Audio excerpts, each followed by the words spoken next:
повертаємося. Друзі, зараз ми будемо говорити трохи про іншу справу. Зараз ми будемо говорити про психологію, будемо говорити про новий напрям в стилі психологія в такій науці і про те, що я зараз тримаю у руках і що воно собою уявляє, розкаже нам наш наступний гість буквально за секунду. Якщо ви цікавитеся психологією, обов'язково дочекайтесь.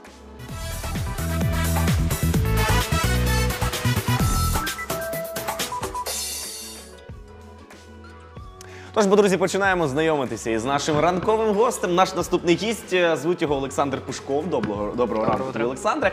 Це практикуючий психолог, який зараз буде ставити на мені експерименти, якісь, мабуть, певні, так, якщо у нас вийде. Ну, або просто розкаже нам про усі цікаві речі, які знаходяться у нас на столі. Ну, Олександре, перше запитання. Твій секрет гарного настрою зранку. Що ти робиш для того, щоб з посмішкою йти на роботу, працювати або на навчання? Как может быть не так парадоксально звучать, мое утро начинается с этих карт, и они мне помогают начать его очень бодеро, очень с большой широкой улыбкой, с таким ресурсом, который мне будет полезен в течение всего дня. И я думаю, сегодня я расскажу, как именно они помогают мне, и как они могут помочь каждому из нас, в частности, да, всем нам. То есть карти спасуть мир. До речі, який вид терапії ти застосовуєш у своїй практиці, і саме чому віддаєш перевагу якомусь певному виду, и что він взагалі таке? Да, очень важно объяснить, что сейчас будет происходить. Существует много видов направлений психологии. Есть классический психоанализ, о котором знают, да, о Фрейде. Есть гештальтисты. Я чаще всего, я себя презентую как семейного психолога. Карты же являются всего лишь инструментом. Его могут применять люди разных направлений, психологи разных направлений, в зависимости от задач, которые они себе ставят. То есть сегодня я расскажу больше просто о психологическом инструменте, и каждый узнает, как он может применить как психолог или просто как обыватель для себя. Вот. Собственно, что это? Это новый вид, это новый инструмент. Он родился в 1985 году в Канаде.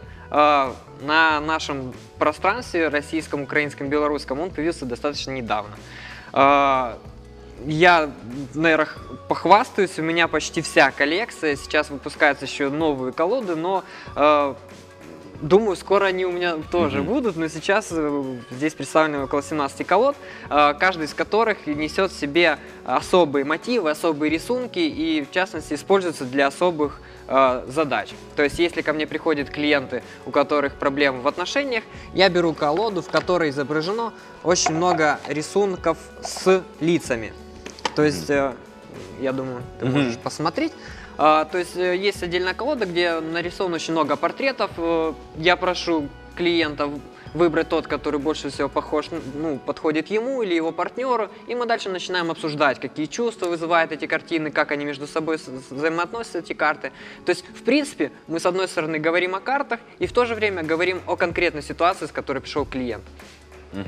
Прелесть этих карт в том, что они метафоричны, они волшебны, и это создает особую безопасную атмосферу. Клиент быстрее раскрывается, быстрее приходит к сути проблемы, и тем самым, есть такая статистика, если обычно для решения такой среднестатистической проблемы требуется 8-10 встреч, то с помощью карты это можно сделать за 4-5.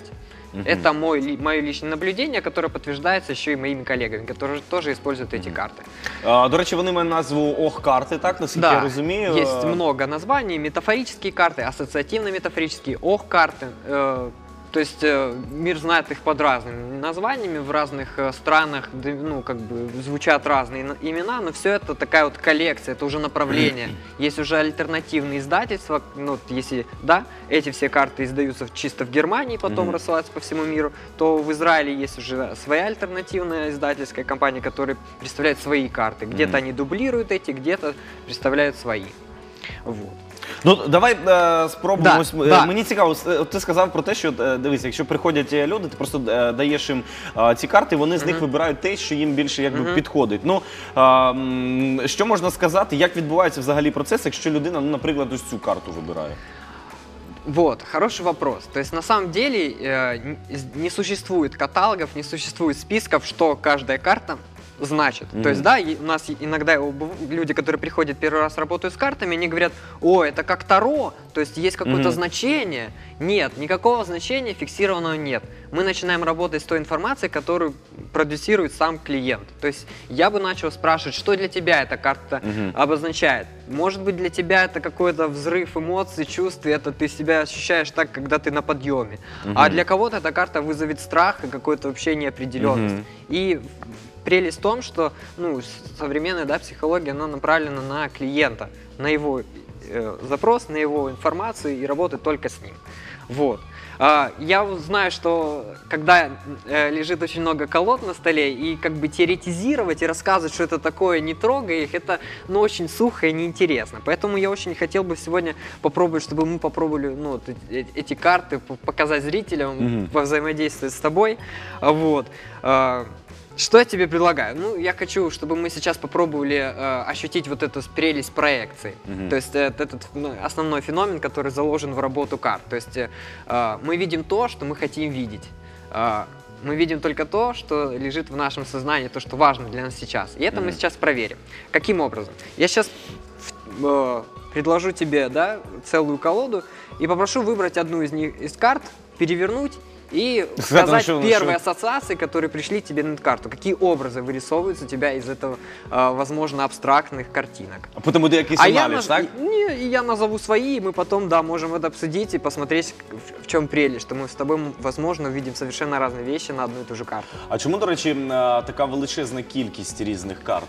Чому тут якась певна кількість, вони усюди однакова кількість, чи вони різні, там 50, там 100, там... Хороший вопрос. Эти все карты были созданы в тандеме психолога и художника. И первые карты вообще замысливались как просто художественные произведения, просто чтобы их можно было вынести из галерей в люди, чтобы в кармане у каждого человека, возможно, была коллекция каких-нибудь художественных произведений. И потом лишь смекалистые психологи увидели в этом замечательный, очень мощный психотерапевтический инструмент. И начали применять уже вместе с новыми художниками, создавать новые мотивы, тем самым уже перевести акцент на помогающую сторону. И поэтому, объемы есть разные, количество карт, но количество и качество здесь это не показатель. Здесь важна суть. И опять же, я мог бы прийти с одной колодой, и это все зависит от квалификации психолога. Я мог бы на спичках с тобой начать работать, и мы бы пришли к каким-то эффективному результату. Я мог бы сейчас обложиться 25 колодами, и если я некомпетентен, то мы ни к чему не пришли. Давайте спробуємо. Давайте все-таки попробуем. Я готовий. Первое все, что приходит. Перше приходить поле і танк. А поле і башня, чомусь башня танку тут мені здалося, ось таке. Хоча зараз дивлюся, якийсь жучок, можливо. Перше, так? Перше, добре, це поле тоді і чомусь це башня з дулом. Мне тоже любопытно, я всегда люблю прикасаться к картам. То, что я увидел, для меня это вертолет, который летит над полем. То есть я, наверное, схватился за твою тоже образ. Для меня это поле, где есть какая-то речка, то есть какое-то пространство. И вот в таком сером небе летит вот этот вертолет такой какой-то американский. Тобто це вже оцей. Да. То есть для меня это какая-то такая вот динамика. Вот. Собственно, что произошло? Была одна карта, и мы на нее дали свои какие-то ассоциации, свои образы. Мы могли дальше обсуждать и начать работать с метафорами. У тебя выделилась идея поля и танка, и я бы мог дальше спрашивать, что для тебя является полем, с кем ты себя больше ассоциируешь, с полем или с танком, и мы уже начали щупать. То есть если бы ты сказал, что ты чувствуешь, что ты в этой карте танк, и я бы начал спрашивать, что для тебя танк, где ты чувствуешь в жизни себя танком. И мы вышли на какие-то актуальные темы, актуальные жизненные сферы, где ты себя проявляешь как танк. И дальше мы могли выйти на какой-то запрос. То есть такая вот, если коротко розказати схему роботи. Слухай, а мені цікаво, чому ми з тобою, дивлячись саме на цю карту, чому у нас склалися удвох асоціації, наприклад, з якоюсь військовою технікою. Чому? Це залежить від кольора, залежить від чого? Я, скорее всего, предположу, что здесь просто зазвучала общая тема. Ну, если бы мы с тобой одновременно достали эту карту, но не слушали друг друга, то я могу предположить, что да, что я первым схватился за другую идею. Но, возможно, мы здесь вместе пошли в общее пространство, общую тему. И опять же, да, с одной стороны, мы говорили оба о поле и оба о какой-то такой военной теме, но если мы начнем копать дальше, для меня военная тема будет связана, например, с идеей сдачи сессии, которая для меня сейчас очень важна, как для магистра, да, а у тебя, возможно, вышло бы там, ну, в тему работы или отношений. То есть, опять же, ну, главная задача, что это всего лишь стимул, который дал бы нам повод дальше з тобою общатися куди-то в актуальне і важне для тебе.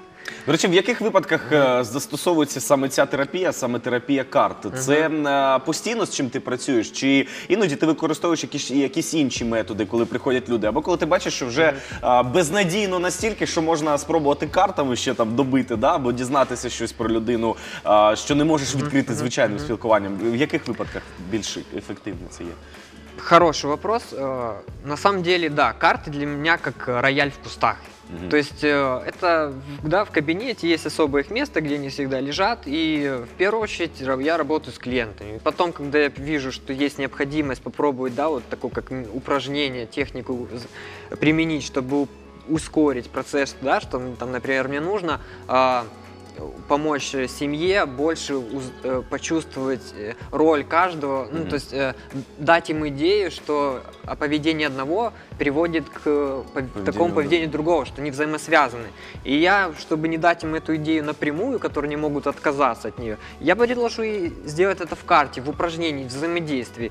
И тем самым я обойду их защиты и, ну, да, приведу их, столкну с этой идеей, ну, вот так вот, пощупав. Да. А що значить обійду їх захист? Це як? У кожної людини якась певна оболочка або розуміння, або да? Ну, да, общаясь друг с другом, мы же есть какие-то вещи, которые мы от себя хотим скрыть, и есть, ну, есть психологические защиты. Это такой феномен, который, ну, при жизни нам дается.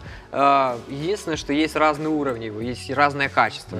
Кто-то будет защищаться путем избегания и путем отрицания, а кто-то будет путем сублимации или рационализации, то есть будет умничать, да, то есть это способы защиты от, ну, сознательные, которые как бы обезопасивают нашу психику, нашу душу. Иногда они применяются сознательно, иногда человек даже не контролирует и не понимает, что с ним происходит, что он сейчас, ну, не искренне, ну, что он отрицает какой-то факт, чтобы сохранить себя и быть, ну, остаться таким, какой он есть.